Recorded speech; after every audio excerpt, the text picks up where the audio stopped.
Medicover తో మీ మాతృత్వ కలలను సాకారం చేసుకోండి. ఇప్పుడు IOI పై 50%, IVF పై 20,000 తగ్గింపు మరియు పొందండి ఉచిత కన్సల్టేషన్ తో పాటు free ultrasound scanning. R Krishnaiah ఈసారి ఏపీ నుంచి బీజేపీ తరపున రాజ్యసభకు వెళ్లబోతున్నారు.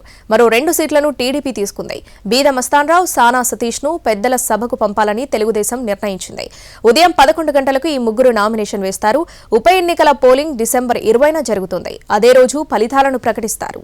నేడు ఏపీ నుంచి కూటమి నేతలు రాజ్యసభ అభ్యర్థులుగా నామినేషన్ దాఖలు చేయనున్నారు. ఉదయం 11 గంటలకు ముగ్గురు అభ్యర్థులు తమ నామినేషన్లు వేరున్నారు. బీజేపీ నుంచి రాజ్యసభ అభ్యర్థిగా ఆర్ కృష్ణయ్య అనూహ్యంగా ఎంపికయ్యారు. ఇటీవలే వైసీపీకి రాజ్యసభ సభ్యత్వానికి రాజీనామా చేసిన కృష్ణయ్యను బీజేపీ పెద్దల సభకు పంపుతోంది.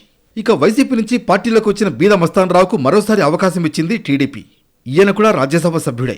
మొన్నటి ఎన్నికల తర్వాత వైసీపీ పార్టీకి తన పదవికి రాజీనామా చేసి టీడీపీలో చేరారు. ఈ క్రమంలో మళ్లీ ఆయన్నే రాజ్యసభకు పంపాలని నిర్ణయించారు.